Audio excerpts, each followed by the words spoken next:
Hello बच्चों, MP teachers guild में आपका स्वागत है। आज हम राष्ट्रीय मेंस, नेस और ओलंपियाड में आने वाले मैथ्स के कुछ क्वेश्चन सॉल्व करेंगे। चलिए स्टार्ट करते हैं। क्वेश्चन नंबर 1, माइनस का 3/9 का योज्य प्रतिलोम है। ठीक है ना। योज्य प्रतिलोम मैंने बताया था आपको कि योज्य क्या होता है, जिनको -3/9 में क्या जोड़ें। योज्य है तो मतलब जोड़ना, क्या जोड़ें कि क्या आना चाहिए, 0 आना चाहिए। तो बस इतना ही हमें शॉर्टकट इसको ध्यान रखना है। अगर ये माइनस की संख्या है तो हम यही संख्या प्लस में क्या कर देंगे, जोड़ देंगे। ठीक है बच्चों। अगर क्वेश्चन में ये होता, अगर दूसरा क्वेश्चन ऐसा होता कि 3/9 का योज्य प्रतिलोम क्या होगा, तो अपन क्या करेंगे, 3/2 9 तो वैसे का वैसा लिख देंगे। अगर ये संख्या काय की है, प्लस की है, तो उसका योज्य प्रतिलोम क्या हो जाता, माइनस का। ठीक है ना। तो योज्य प्रतिलोम क्या होगा, उसका विपरीत। समझ में आया। अगर ये माइनस का है तो आंसर हमारा किस में आएगा, प्लस में।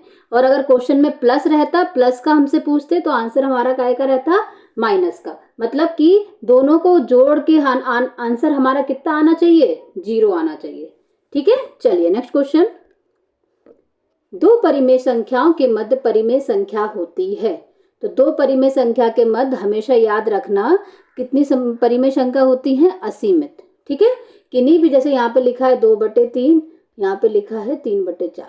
ठीक है। तो इनके बीच में कितनी होंगी, तो इनके बीच में असीमित, हम गिन भी नहीं सकते, इतनी सारी परिमेय संख्या हो सकती है। ठीक है बच्चों, समझ में आया आपको।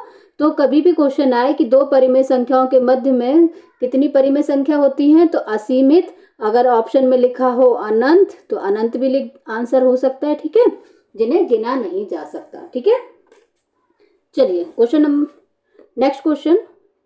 परिमेय संख्या p/q में q का मान नहीं हो सकता। तो परिमेय संख्या क्या होती है, p/q के रूप में वह संख्या जहां पर q कभी भी क्या नहीं हो सकता, 0 नहीं हो सकता। ये परिमेय संख्या की क्या है, परिभाषा, कि वे संख्याएं जो p/q के रूप में होती है, जहां q कभी भी 0 नहीं हो सकता, वे संख्या क्या कहलाती हैं, परिमेय संख्या। तो q क्या नहीं हो सकता, q का मान 0 नहीं हो सकता। ठीक है, समझ में आया बच्चों। चलिए नेक्स्ट क्वेश्चन। एक परिमेय संख्या को मानक रूप में माना जाता है जब अंश और हर का सार्वगुणनखंड कितना हो। तो कितना होता है, जब अंश और हर का जो सार्वगुणनखंड है वो कितना हो, 1 हो। ठीक है बच्चों। जैसे मैंने बताया था, जैसे मानक संख्या क्या होती है, जब वे आपस में कटे नहीं। अब 2 के पहाड़े में ना 3 आएगा, ना 3 के पहाड़े में 2 आएगा, तो ये कौन सी संख्या हो जाएंगी, मानक रूप हो जाएगा परिमेय संख्या का। और इसको एक तरीके से और समझा सकते हैं। ठीक है। 3 में से अगर 2 माइनस करेंगे तो कितना आ जाए, 1। समझ में आया। तो परिमेय संख्या का मानक रूप क्या होता है, जब अंश और हर का जो सार्वगुणनखंड है, सार्वगुणनखंड मतलब कि जैसे 2/3, तो 2 का क्या गुणनखंड होगा, 2 का गुणनखंड होगा 2/3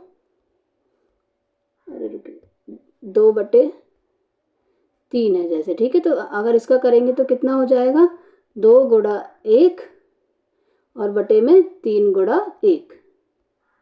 ठीक है। तो इन दोनों में क्या कॉमन आ रहा है, 1 और 1, तो ये सार्वगुणनखंड कितना होगा इनका, 1 हो जाएगा। ठीक है बच्चों, समझ में आया।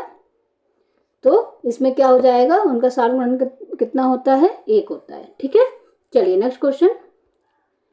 1/4 और -4 में कौन सी बड़ी संख्या है। ठीक है। तो माइनस वाली संख्या हमेशा कैसी होती हैं, छोटी होती हैं। ठीक है बच्चों। और प्लस वाली संख्या हमेशा कैसी होती हैं, बड़ी होती हैं। तो हमारा बी ऑप्शन क्या हो जाएगा, हमारा करेक्ट आंसर। ठीक है। चलिए नेक्स्ट क्वेश्चन। हमेशा ध्यान रखना, माइनस वाली जो संख्याएं होती हैं वो हमेशा क्या होती हैं, छोटी होती हैं प्लस वाली संख्याओं से। एक वृत्ताकार क्षेत्र के घेरे की लंबाई कहलाती है। एक वृत्ताकार जो क्षेत्र है उसके घेरे की जो टोटल ये लंबाई है, इसे हम क्या कहते हैं, परिधि कहते हैं। क्या कहते हैं, वृत्त की परिधि। और इसका सूत्र क्या होता है, 2πr, जहां पर पाई बराबर कितना होता है, 22/7, या कहीं कहीं इसका मान, पाई का मान कितना होता है, 3.14। तो ये भी याद रखिएगा आप। ठीक है। तो वृत्त की परिधि का सूत्र क्या होता है, 2πr, जहां पर पाई कितना होता है, 22/7 या 3.14। ठीक है। चलिए नेक्स्ट क्वेश्चन। इनको कॉपी में आप लोग नोट कर लिया करें अलग से।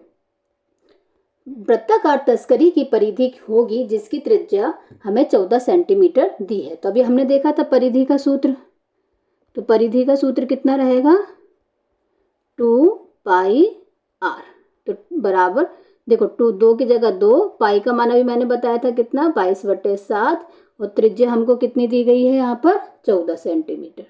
ठीक है, अब इसको काट दो, 7 दूनी 14, तो कितना बचा हमारे पास 2 गुणा 22 गुणा 2, 22 दूनी 44, 44 दूनी 88, तो आंसर कितना आ जाएगा इसका 88 सेंटीमीटर।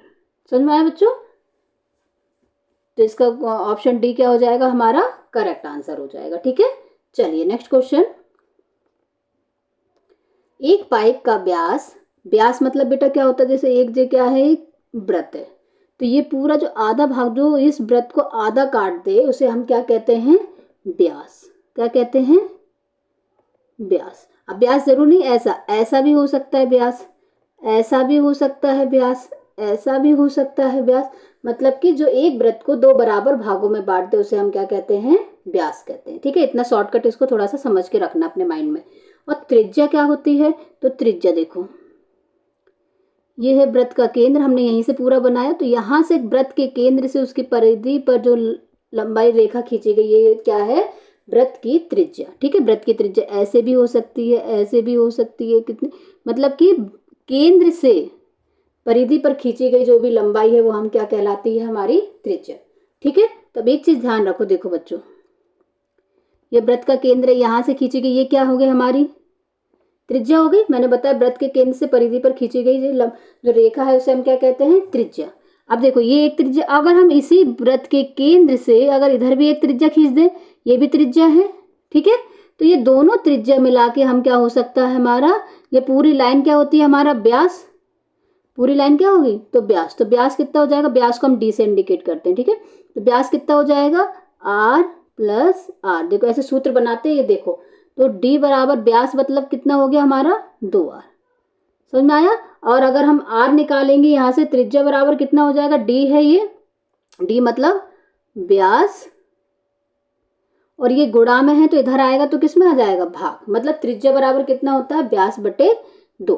तो ये दो सूत्र अच्छे से याद रख लेना। समझ में आया कैसे बनी ये सूत्र, तो व्यास बराबर क्या होता है 2 गुणा त्रिज्या और त्रिज्या बराबर क्या होता है व्यास बटे 2। तो हमें यहाँ पे क्या दिया गया है व्यास, व्यास कितना दिया गया है 20 सेंटीमीटर। तो हम त्रिज्या निकालने पहले तो, क्योंकि हमें परिधि ज्ञात करने के लिए लंबाई पूछी है, लंबाई मतलब कि क्या होता है परिधि। ठीक है, तो व्यास कितना दिया है 20 बटे कितना हो जाएगा 2, त्रिज्या निकाल रहे हैं ना तो कितना 10। ठीक है, तो आर बराबर कितना निकल आया, आर मतलब हमारी त्रिज्या कितनी निकल आई है 10 सेंटीमीटर। ठीक है, तो हमसे क्या पूछ रहे हैं यहाँ पर धागा लपेटने की आवश्यक लंबाई। तो अब देखो हम यहाँ पे निकालते हैं लंबाई मतलब कि परिधि, या लंबाई भी यहाँ लिख सकते हो। अभी हमने निकाला था तो हमारी त्रिज्या कितनी निकली थी 10, तो 2 गुणा पाई गुणा आर। ठीक है, तो 2 गुणा पाई के मान कितना है 22/7 और गुणा आर त्रिज्या, त्रिज्या कितनी दी गई है हम कितना निकाली हमने 10। ठीक है, तो हम इनको पहले तो गुणा कर लें, 22 दूनी 44, 44 में 10 का गुणा करेंगे तो कितना आ जाएगा 440/7। भाग दे आप लोग अपनी अपनी कॉपी में भाग दीजिए, 7 × 42, फिर 2 बचेगा 20 हो जाएगा, 7 दूनी 14। ठीक है, फिर 14 6 बचेगा तो पॉइंट लगाएंगे, एक 0 लगेगा और 7 8 56, तो 62 कितना हो जाएगा 8 सेंटीमीटर। समझ में आया बच्चों आपको। तो हमारा बी ऑप्शन क्या हो जाएगा करेक्ट आंसर। हमको परिधि या लंबाई बोले तो हमें ये सूत्र याद करना पड़ेगा 2πr। समझ में आया। और इसको अगर हमें व्यास दिया होगा तो हम त्रिज्या कैसे निकालेंगे ये भी मैंने आपको अच्छे से समझा दिया। चलिए नेक्स्ट क्वेश्चन।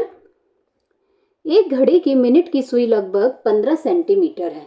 मिनट की सुई की नोक 1 घंटे में दूरी तय करेगी। एक घड़ी की मिनट की सुई कितनी की लंबाई कितनी है 15 सेंटीमीटर।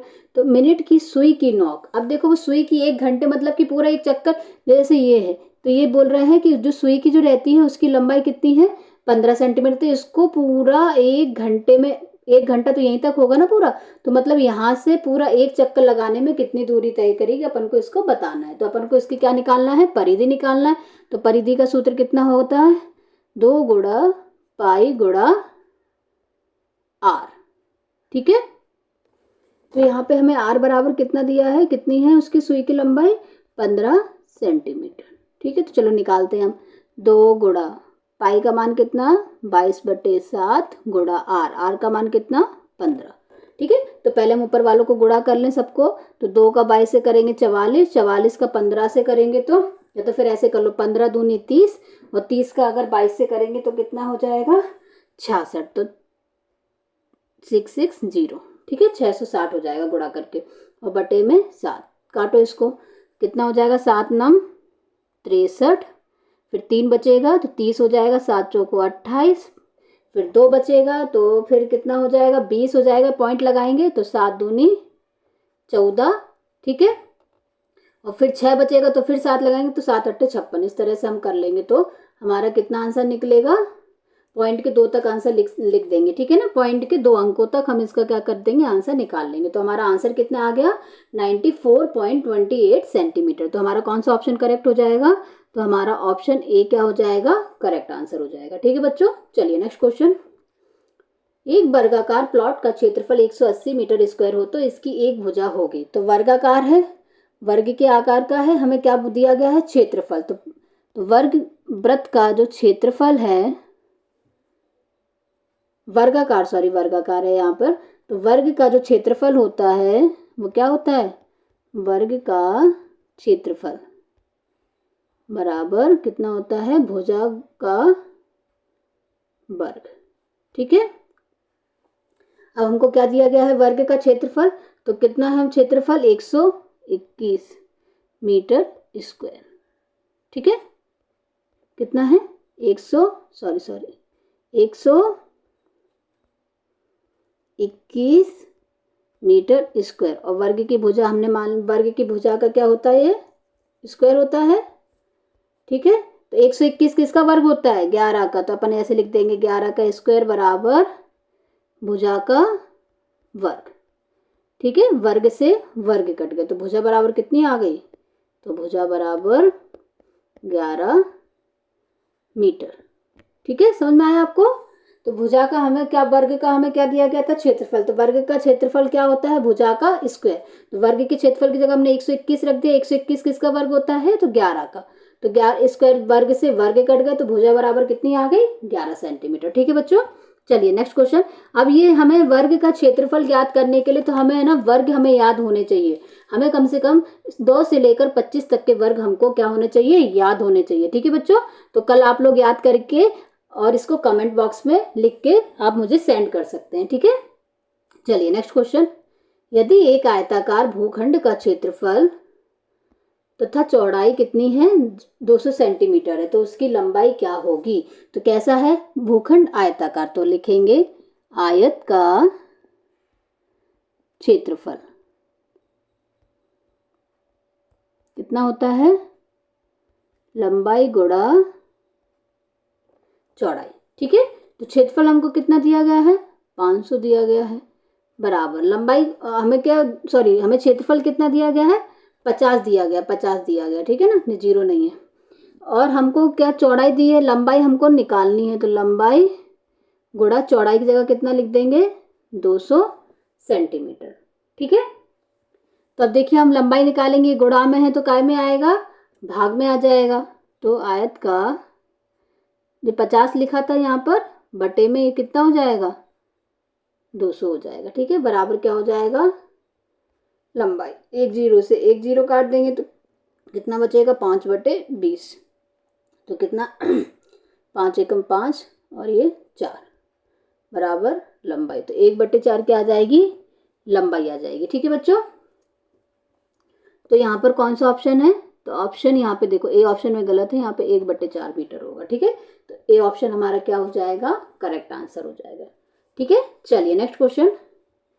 यदि एक वर्ग का परिमाप 48 सेंटीमीटर है तो उसका क्षेत्रफल होगा। तो वर्ग का परिमाप हमको दिया है, तो वर्ग का परिमाप बराबर कितना होता है। अब हमें ये सूत्र याद रखने पड़ेंगे तब हमको ये सवाल हम पे बन पाएंगे। ठीक है ना, तो वर्ग का परिमाप कितना होता है, 4 गुणा भुजा, और हमें कितना दिया है वर्ग का परिमाप 48 बराबर 4 गुणा भुजा।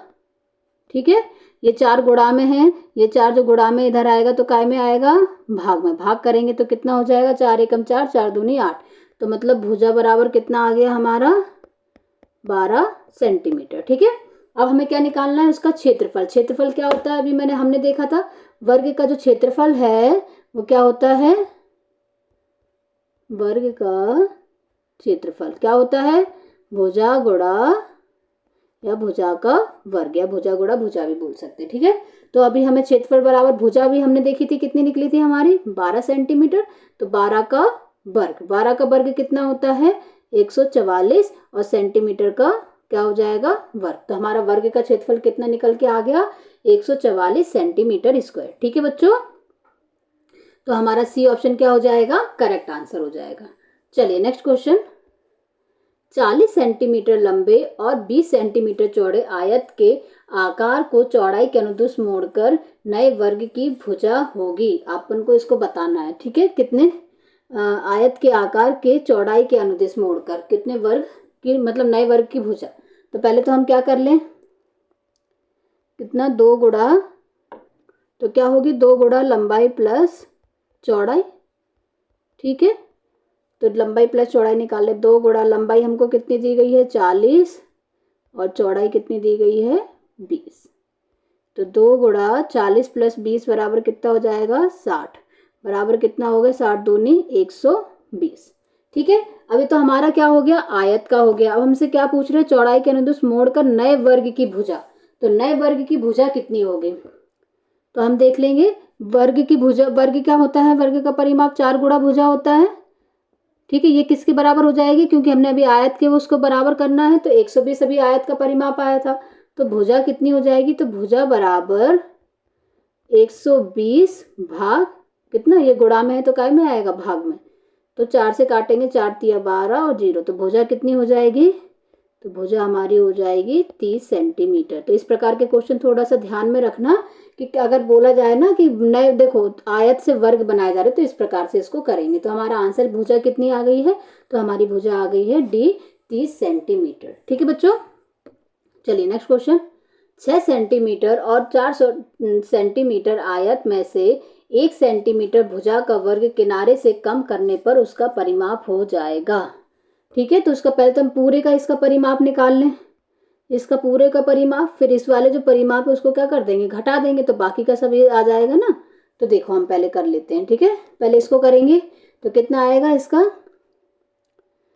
2 गुणा, परिमाप कितना होता है, 2 गुणा लंबाई प्लस चौड़ाई होता है। तो 2 गुणा लंबाई प्लस चौड़ाई लेगा, तो 2 गुणा लंबाई कितनी है, तो लंबाई हमारी कितनी है, 6 सेंटीमीटर, और चौड़ाई कितनी है, 4। ठीक है, तो 2 गुणा 6 प्लस 4 कितने हो जाएंगे, 10, और कितना हो गया, 20। कितना सेंटीमीटर हो गया, 20 सेंटीमीटर हो गया। ठीक है, ये तो हमारा कितने इस वाले भूभाग का आ गया, पूरे टोटल का। अब हमें इसमें से क्या हटाना है, ये वाला वर्ग घटाना है ना, वर्ग। तो हम वर्ग का पहले तो निकाल लें। तो वर्ग का क्या होता है परिमाप, 4 गुणा भुजा। भुजा हमें कितनी दी गई है, वर्ग का देख लेते हैं। ठीक है, 4 गुणा भुजा, भुजा में कितनी दी गई है, 1। तो कितना हो जाएगा वर्ग का परिमाप हमारा, 4 सेंटीमीटर हो जाएगा। ठीक है, तो इस वाले भाग का कितना है, 4 सेंटीमीटर। इस वाले भाग का टोटल का हमारा कितना आ गया, 20 सेंटीमीटर। तो बेटा इस में से, पूरे में से अगर इतना भाग हटा देंगे तो हमारा जो बचे वाला जो भाग है उसका क्या निकल आएगा, हमारा परिमाप निकल आएगा। ठीक है, तो 20 में से, देखो इधर ध्यान से, 20 में से अगर हम क्या, 20 में से टोटल में से अगर ये वाला 20 में से अगर इतने वाले भाग का कितना था, 4, तो 20 में से 4 घटा देंगे तो हमारा आंसर कितना आ जाएगा, 16 सेंटीमीटर। समझ में आया ना आपको। तो इसमें कौन सा ऑप्शन हो जाएगा, ऑप्शन डी जो है वो क्या हो जाएगा, करेक्ट आंसर हो जाएगा। ठीक है बच्चों, इससे आगे के क्वेश्चन हम अब अगले वीडियो में करेंगे। अगर आपको मेरा वीडियो पसंद आया हो तो इसे लाइक कीजिए, चैनल को सब्सक्राइब कीजिए, ताकि आने वाले वीडियो का नोटिफिकेशन आपको मिलता रहे। बच्चों, आप मेरे चैनल पर जाके सभी विषयों की प्लेलिस्ट देख सकते हैं। बाय बाय बच्चों।